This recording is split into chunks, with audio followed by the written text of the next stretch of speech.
हिमालय की ऊंची चोटियों के बीच एक छोटा सा गांव था, धवलपुर।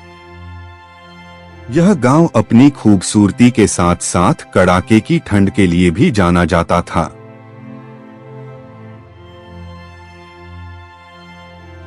हर साल दिसंबर आते ही पहाड़ों पर बर्फ की मोटी चादर बिछ जाती थी और लोग अपने अपने घरों में आग तापते हुए सर्दी गुजारते थे। उसी गांव में रहता था 14 साल का अंकुर, जो बहुत जिज्ञासु और बहादुर था। उसके पिता जंगल विभाग में काम करते थे और अक्सर कई दिनों तक पहाड़ों में गश्त करते थे। अंकुर की मां बहुत बीमार रहती थी, इसलिए घर की जिम्मेदारी भी उसी छोटे से कंधे पर थी। इस साल ठंड कुछ ज्यादा ही जल्दी आ गई थी।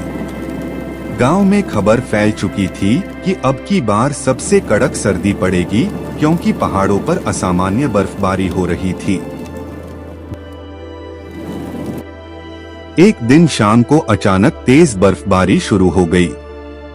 हवा इतनी तीखी चली कि लोग जल्दी जल्दी अपने दरवाजे बंद करके अंदर घुसने लगे। मगर उस रात अंकुर के पिता अब तक घर नहीं लौटे थे। वो सुबह गश्त पर निकले थे और शाम को लौटने का वादा किया था। रात होते होते बर्फ का तूफान बन गया। पहाड़ गूंजने लगे और सड़कें सफेद होकर गायब होने लगी।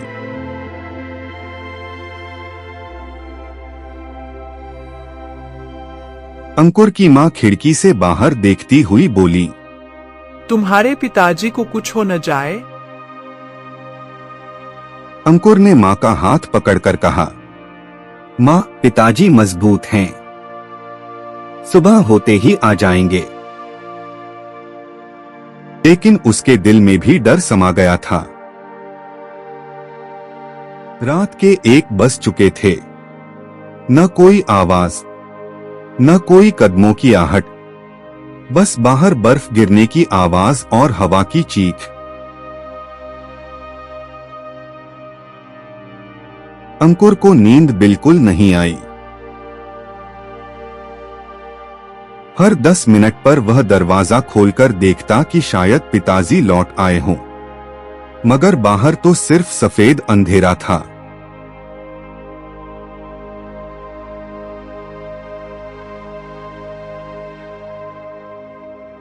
अचानक घर के बाहर किसी के चिल्लाने की आवाज आई। अंकुर ने दौड़कर दरवाजा खोला।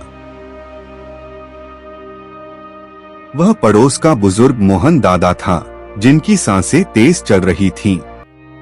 अंकुर बेटे, तुम्हारे पिता वो जंगल वाले रास्ते पर बर्फ में फंस गए हैं। कोई उन्हें ढूंढने जाएगा क्या? अंकुर का दिल धक से रह गया। उसने कुछ भी ना सोचे समझे घर से जाने लगता है, लेकिन उसकी मां चिल्लाई, नहीं, बाहर तूफान है, तुम कहीं नहीं जाओगे। अंकुर की आंखों में आंसू भर आए। मां, अगर मैं नहीं गया तो पिताजी का क्या होगा? मां ने कांपते हाथों से उसका माथा चूमा और कहा, जाओ, भगवान तुम्हारी रक्षा करे।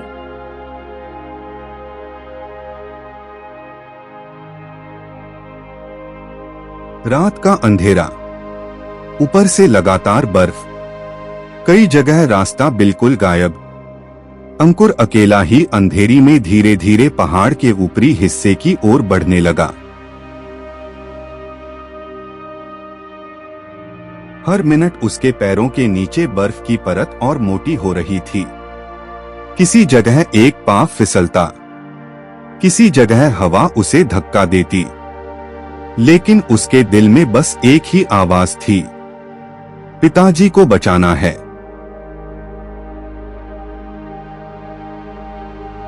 करीब 1 घंटा चलने के बाद उसे कुछ अजीब महसूस हुआ।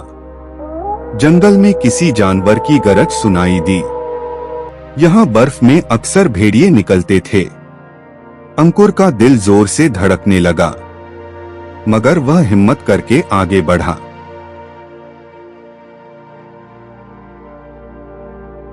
अचानक उसकी टॉर्च की रोशनी एक जगह पर रुक गई। नीचे बर्फ में एक आदमी पड़ा था। अंकुर चीख पड़ा, पिताजी! वह दौड़कर उनके पास पहुंचा।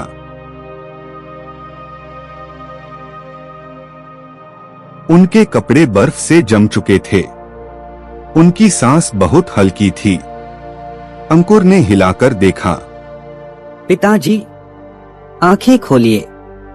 पिता ने बड़ी मुश्किल से आंखें खोली और फुसफुसाए, मुझे लगा अब शायद नहीं बच पाऊंगा। अंकुर की आंखों से आंसू बहने लगे। उसने तुरंत पिताजी को घर की तरफ जाने लगता है। हर जगह पर काला अंधेरा था, लेकिन समस्या यह थी कि पिता चलने की हालत में नहीं थे। अंकुर ने उन्हें अपने कंधे पर हाथ डालने की कोशिश की, लेकिन बर्फ में पैर धंस जाते थे। फिर उसने बहुत कोशिश करने के बाद जैसे तैसे धीरे धीरे नीचे की ओर चल पड़ा।